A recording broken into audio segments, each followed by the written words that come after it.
उत्तर प्रदेश के बदायूं में बाल काटने वाले साजिद ने दो भाइयों आयुष और आहान की गला काटकर हत्या कर दिया। जब तीसरा भाई पीयूष उसको बचाने आया तो पीयूष पे भी हमला कर दिया, वो भी लहूलुहान है और हॉस्पिटल में भर्ती।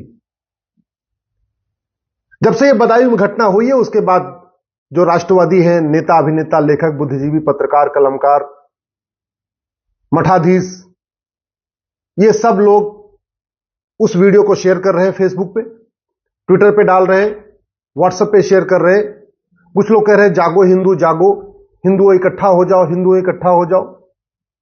और जो गांधीवादी, अंबेडकरवादी, साम्यवादी, लोहियावादी, समाजवादी, सेकुलर, लिबरल नेता, अभिनेता, लेखक, बुद्धिजीवी, पत्रकार, कलमकार हैं, वो शांत होकर बैठे हुए। अब 2-3 दिन ये घटना चलेगी। हो सकता है कि टीवी में डिबेट भी हो जाए, सोशल मीडिया पे तो चलती रहेगी, अखबार में 2-4 बार और कहानी इसकी छपेगी, उसके बाद शांत हो जाएगा, फिर अगले हफ्ते कहीं और गला काटा जाएगा। क्योंकि गला कटने की प्रक्रिया हर हफ्ते होती रहती है। कभी राजस्थान में गला कटता है, कभी महाराष्ट्र में गला कटता है, कभी दर्जी का गला कटता है, कभी नाई का गला कटता है। अब ये 2 बच्चों का गला काटा गया। गला काटने वाला ऐसा भी नहीं भाग गया, गला काटने के बाद उसने बच्चों का खून लिया, अपने चेहरे पे लगाया और लगा के वहां खड़ा रहा। फिर भीड़ ने उसको पकड़ा, पुलिस आई, उसको लेके गई। सवाल यह है कि क्या ये तू मैं करना, आरोप प्रत्यारोप करना, नूरा कुश्ती करना, बतौलेबाजी करना, यही इसका समाधान है? क्या सोशल मीडिया में वीडियो शेयर कर देने से जब जब ये घटना घटेगी और जागो हिंदू, जागो, जागो हिंदू, जागो, ये कहने से ये घटना ठीक हो जाएगी? हम इस समस्या के मूल कारण पे क्यों नहीं जा रहे, अस्थायी समाधान पे क्यों नहीं जा रहे? आखिर इस पे चिंतन क्यों नहीं हो रहा है कि ये जो नफरत की आग ये बढ़ क्यों रही है? क्या कारण क्या है? वो कौन सा स्कूल है जहां ऐसी नफरत सिखाई जाती है? किसी भी व्यक्ति का व्यवहार इस बात पर डिपेंड करता है, आंखों से वो क्या देखता है, कान से वो क्या सुनता है, मुंह से क्या खाता है। अगर आंखों से बच्चा बचपन से ही देख रहा है, कभी मुर्गी का गला काटा जा रहा है, कभी बकरी का गला काटा जा रहा है, कभी गाय का गला काटा जा रहा है, कभी भैंस का गला काटा जा रहा है, कभी बछड़े का गला काटा जा रहा है, तो वो बचपन से ही गला कटता हुआ देख रहा है। उसके लिए गला काटना कोई बहुत अलग बात नहीं है, सामान्य बात है। जानवर का गला काटता हुआ देख रहा है तो ठीक है, गुस्सा आएगा तो इंसान का भी गला काट देगा। बचपन से वो कान से सुन रहा है, ला इलाहा इल्लल्लाह, अल्लाह के अलावा और कोई भी इबादत के लायक नहीं। बचपन में 5 बार, बचपन से ही 5 बार दिन में सुन रहा है कि न राम पूजा के लायक, न कृष्ण पूजा के लायक, न देवी जी पूजा योग्य है, न भगवान महावीर पूजा योग्य है, न गौतम बुद्ध पूजा योग्य है, न भगवान शंकर पूजा योग्य है, न भगवान विष्णु पूजा योग्य है। इसका मतलब क्या हुआ? हिंदू, जैन, बौद्ध, सिख जो कुछ करते हैं, जिनकी पूजा करते हैं, ये बिल्कुल गलत है, वो पूजा योग्य नहीं है। और वो बचपन से सुन रहा है ला इलाहा इल्लल्लाह, और एक बार नहीं, दिन में 5 बार सुन रहा है, लाउड स्पीकर के जरिए सुन रहा है। तो स्वाभाविक सी बात है, बड़ा होगा तो राम के भक्तों को, लक्ष्मण के भक्तों को, या कृष्ण के भक्तों को, देवी जी के भक्तों को, शंकर के भक्तों को, विष्णु के भक्तों को वो पसंद नहीं करेगा, क्योंकि तो बचपन से सुन रहा है ना ला इलाहा इल्लल्लाह।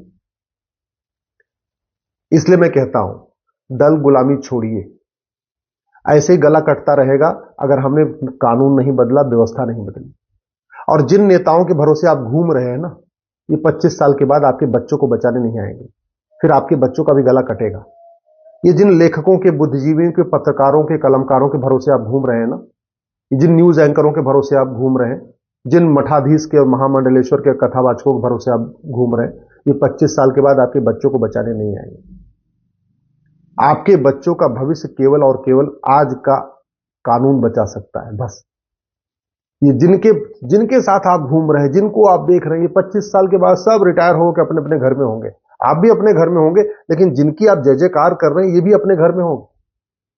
और ये भी ध्यान रखिएगा, तू मैं करने से, आरोप प्रत्यारोप करने से, सड़क पे रैली निकालने से, सड़क पे मसाल जुलूस निकालने से, थाने को घेर लेने से और शक्ति प्रदर्शन कर देने से, इसमें कोई कमी नहीं आएगी। चीन में आखिर गला क्यों नहीं कटता? सिंगापुर में गला क्यों नहीं काटा जाता? कोरिया में किसी का गला क्यों नहीं कटता? जापान में किसी का गला क्यों नहीं कटता? जब तक इस बात पे इसको हम नहीं सोचेंगे ना, तब तक इस समस्या का समाधान नहीं निकलेगा। इस जिहाद, मजहबी उन्माद का सबसे पहले हमें ये जो विशेष स्कूल चल रहे हैं इनको बंद करना पड़ेगा। ये नफरत सिखाने वाले जो स्कूल चल रहे हैं ना, इनको बंद करना पड़ेगा, जहां सिखाया जाता है ला इलाहा इल्लल्लाह, अल्लाह के अलावा दूसरा कोई इबादत के लायक नहीं। मदरसों में वसुधैव कुटुंबकम नहीं सिखाया जाता, मदरसों में सर्व मंगल मांगल्य नहीं सिखाया जाता, मदरसों में नारी तू नारायणी नहीं सिखाया जाता, मदरसों में सबका साथ सबका विकास नहीं सिखाया जाता। वहां केवल एक बात सिखाई जाती है, ला इलाहा इल्लल्लाह, अल्लाह के अलावा दूसरा कोई इबादत के लायक नहीं। तो इससे नफरत, उससे बच्चे के मन में नफरत फैलती है। मदरसों को बंद करना पड़ेगा और कम से कम 10वीं तक समान शिक्षा लागू करना पड़ेगा, one nation one syllabus, one nation one करके। और 10वीं तक भारतीय शिक्षा व्यवस्था लागू करना पड़ेगा, गुरुकुल वैदिक शिक्षा व्यवस्था लागू करना पड़ेगा। सभी बच्चों को आपको वेद पढ़ाना पड़ेगा, वाल्मीकि रामायण पढ़ाना पड़ेगा, रामचरितमानस पढ़ाना पड़ेगा, आपको भगवत गीता पढ़ानी पड़ेगी, कर्मयोग, भक्ति योग, राजयोग पढ़ाना पड़ेगा, अष्टांग योग पढ़ाना पड़ेगा, यम नियम सिखाना पड़ेगा, आसन प्राणायाम सिखाना पड़ेगा, योग सबको कराना पड़ेगा। तब जाके शांति आएगी, तब समृद्धि आएगी। दूसरा, ये जितने पर्सनल लॉ चल रहे हैं ना, इन सारे पर्सनल लॉ को खत्म करना पड़ेगा। जितनी विदेशी कुरीतियां चल रही इनको सबको खत्म करना पड़ेगा। एक भारतीय संस्कृति के अनुरूप भारतीय एक समान नागरिक संहिता लागू करना पड़ेगा, तब जाके इस देश में शांति आएगी। नहीं तो ये नेता, अभिनेता, लेखक, बुद्धिजीवी आते रहेंगे, जाते रहेंगे, कोई फर्क नहीं पड़ेगा। वैसे भी आप देख लीजिए, बदायूं में लोकल बॉडी में किसकी, नगर निगम में कौन है? बीजेपी। उत्तर प्रदेश में कौन है? बीजेपी। केंद्र में कौन है? बीजेपी। तो कायदे से बदायूं में तो ट्रिपल इंजन की सरकार है, इसके बाद भी गला काटा जा रहा है। इसका मतलब सांसद विधायक बदलने से, मुख्यमंत्री प्रधानमंत्री बदलने से समस्या का समाधान नहीं है। समस्या का समाधान कानून से होगा। समान शिक्षा, समान नागरिक संहिता, घुसपैठ के खिलाफ कठोर कानून, घुसपैठियों और उनके मददगारों की 100% संपत्ति जब्त करने, उनकी नागरिकता खत्म करने, आजीवन कारावास, फांसी देने के लिए कानून बनाना पड़ेगा। घुसपैठ को रोकना पड़ेगा और जो भारत में घुसपैठिए हैं 5.5 करोड़, इनको भगाना पड़ेगा। धर्मांतरण के खिलाफ कठोर कानून बनाना पड़ेगा। जो लोग भारत के पंथ को मानने वालों को विदेशी पंथ में कन्वर्ट करते हैं, उनको और उनके मददगारों को उनकी 100% प्रॉपर्टी जब्त करने, उनकी नागरिकता खत्म करने, उनको आजीवन कारावास, फांसी देने के लिए कानून बनाना पड़ेगा। समान शिक्षा, समान नागरिक संहिता, घुसपैठ नियंत्रण, धर्मांतरण नियंत्रण के साथ जनसंख्या नियंत्रण करना पड़ेगा।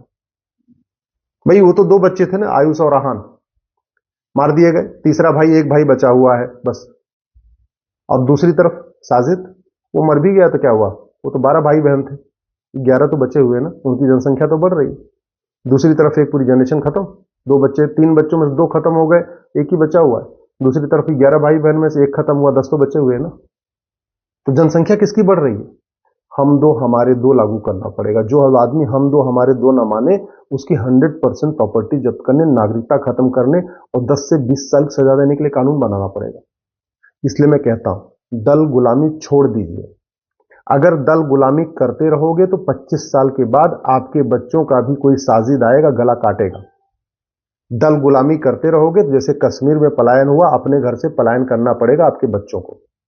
दल गुलामी करते रहोगे जैसे अफगानिस्तान में खत्म हो गए, पाकिस्तान में खत्म हो गए, बांग्लादेश में खत्म हो गए, भारत के 9 राज्यों में खत्म हो गए, भारत के 200 जिलों में खत्म हो गए, भारत के 900 तहसीलों में खत्म हो गए।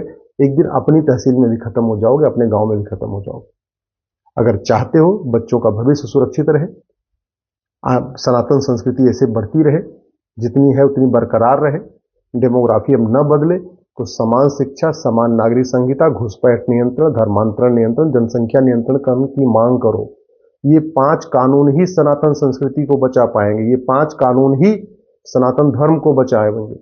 ये 5 कानून ही आपके बच्चों को बचाएंगे। नहीं तो एक बात याद रखना, राज कपूर का परिवार सब कुछ छोड़ के भागा था पाकिस्तान से, राम जेठमलानी जी का परिवार सब कुछ छोड़ के भागा पाकिस्तान से, मनमोहन सिंह का परिवार सब कुछ छोड़ के भागा परिवार से, आडवाणी जी का परिवार सब कुछ छोड़ के भागा पाकिस्तान से, सुनील दत्त का परिवार सब कुछ छोड़ के भागा था पाकिस्तान से, मिल्खा सिंह का परिवार सब कुछ छोड़ के भागा था पाकिस्तान से, लाला अमरनाथ का परिवार सब कुछ छोड़ के भागा था पाकिस्तान से, प्रेम चोपड़ा का परिवार सब कुछ छोड़ के भागा था पाकिस्तान से। और आज भी लोग भाग रहे हैं वहां पे। आप चाहते हो कि आपके बच्चे भी ऐसे भागे, तो आराम से दल गुलामी करिए, नेताओं की जय जयकार करते रहिए, बढ़िया मस्ती में रहिए। और चाहते हो बदलाव आए, आज ही 5000 फेसबुक फ्रेंड बनाओ और अपने फेसबुक पे लिखो हमको 5 कानून चाहिए, समान शिक्षा, समान नागरिक संहिता, घुसपैठ नियंत्रण कानून, धर्मांतरण नियंत्रण कानून, जनसंख्या नियंत्रण कानून, और सीधे अपने फेसबुक पे लिखो जो पार्टी ये 5 कानून बनाएगी उसको हम वोट करेंगे, जो नहीं बनाएगी हम उसको वोट नहीं करेंगे।